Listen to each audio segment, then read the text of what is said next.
Le voy a dar la palabra ahora a Ana Stamou, directora de Relaciones Públicas de la Asociación Musulmana de Grecia, Congreso al Islam y activista social. Thank you very much. Good morning to everybody. My name is Anna from Greece, the Muslim Association of Greece. In Arabic it is Arabic. It is the main organization for the Muslims in my country, and I'm very happy to meet you all here to talk about Bahrain, especially Bahrain, because it is a matter that is not very much discussed in our country. But I'm going to say that all of us that live in Europe was always celebrated by the Arabian Spring. Actually, Tunisia, it was the one that gave the first spike. And the people of the Middle East took the message for a real change. We saw people claiming their human rights that have been deprived of us for so many years from the corrupted rulers, and without fear, they went on changing, sacrificing their lives for Islam. And we're still watching this happening every day for many, many months. We talked about Tunisia and Egypt and Yemen, Syria, Libya, Bahrain. And each country is so different, each one has so different characteristics, but they're ignited by the same motivations. They want to gain back the hope that was taken from them, the chance to live in freedom. Some of them, they have achieved a loss by now. Still, others are struggling very hard. And their rulers, in order to keep the power for a little while longer, they love to shed the innocent blood of their youth, the young generation of their own land. All countries, as my speakers always said, were covered massively by the media, either positive or negative. But one country was not really in front of the spotlights, and that was Bahrain. Bahrain initially was presented as an uprising caused as a domino development by the Arabic revolutions. But after that, it was propagated as a civil dispute between the people of Bahrain, promoting the model of the Sunni-Shia conflict. The media did not help to restore the truth, and they ignored the voices of the Bahrainis, and they covered the issue as citizens. The Bahraini youth also was not so active with the internet, to connect with the other revolutions and activists of the world in order to show by themselves what was really going on in Bahrain. So they left the regime to oppress them even more. The regime, in order to achieve this, and we saw it with great sorrow, invited the Saudi army to step on Bahrain's land to preserve the safety of Bahrain, but actually to intimidate any uprising or extinguish any uprising, growing even more the scenario of the Sunni and Shia conflict.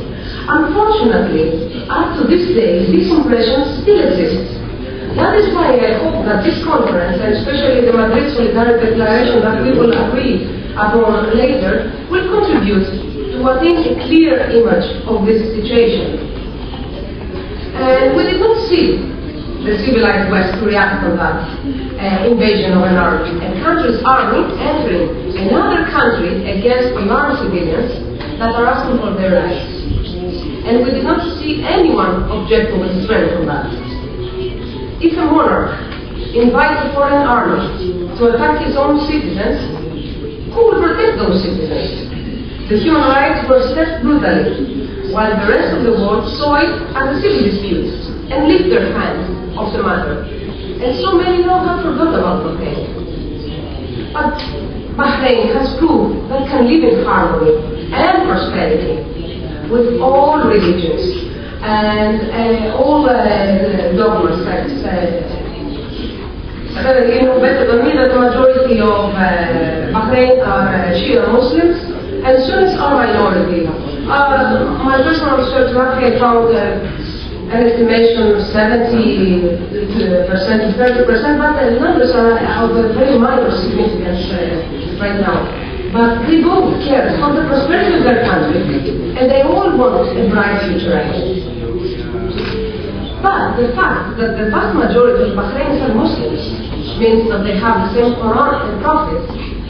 gives them a very solid base for the Bahraini people to step on their pressure and achieve a democratic authority based on the Islamic principles, respecting the international laws. Shia and Sunni Muslims have no difference when akhlaq is concerned, the ethics, the morals. And a prosperous society must have akhlaq as a key factor. And another point is that there is no point in oppressing the one religious group over the others, because sooner or later justice will prevail and all people are entitled to a just society. So everyone who oppresses or attempts to oppress the people, sooner or later will come mounting the reaction, which is always a matter of time. And when we see that the court of Bahrain gives life sentence to 8 leaders of the opposition, as it happened last Wednesday, because for this struggle for a democratic state, then we know that this is a matter of time for Bahrain to become a free democratic state. The only thing, unfortunately, that changes is the number of the dead, the injured, the tortured Bahraini citizens. To my opinion, the invasion of the Saudi army was very provocative, because under this way of thinking, if the monarch, who is Sunni, asks for a Sunni help, how about the Shias to call another Shia help, like I say Iran, to invade also? So this action puts in great risk the independence of Bahrain that has gained it with great effort. But as many speakers have already mentioned, we live in an era where the West pampers Saudi Arabia, because they are the only ones who can do as the West orders. And to prove my point, the revolution of Egypt is still being tested by the interference of the West through the Saudi Arabia regime, which invests millions and millions to undermine and steal the Egyptian revolution. Characteristically, I will mention the statement of Sheikh Al-Azhar University, where publicly he stated to Saudi Arabia to stop funding the Wahhabi Egyptians to fight the revolution. I note here that the Wahhabis are the keenest supporters of Mubarak and generally of all the dictators of the Muslim world, and they're completely aligned with the Saudi kingdom wishes.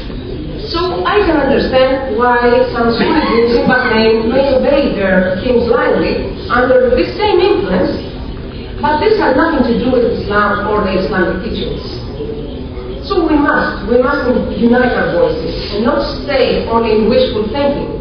If Bahrain is being oppressed right now, we united can do something to change that, and first of all what we can do is let the world know what is really going on. Bahrain is not a land of arrogant rich people who are interested only in Formula 1 car races or Michael Jackson's last refugee place, but the media, the West media, love to show this image of Bahrain. But actually it is a small island country who struggles for a fair society, for an equal society for all the citizens, in order to take their future in their own hands. And this is how we all should see it.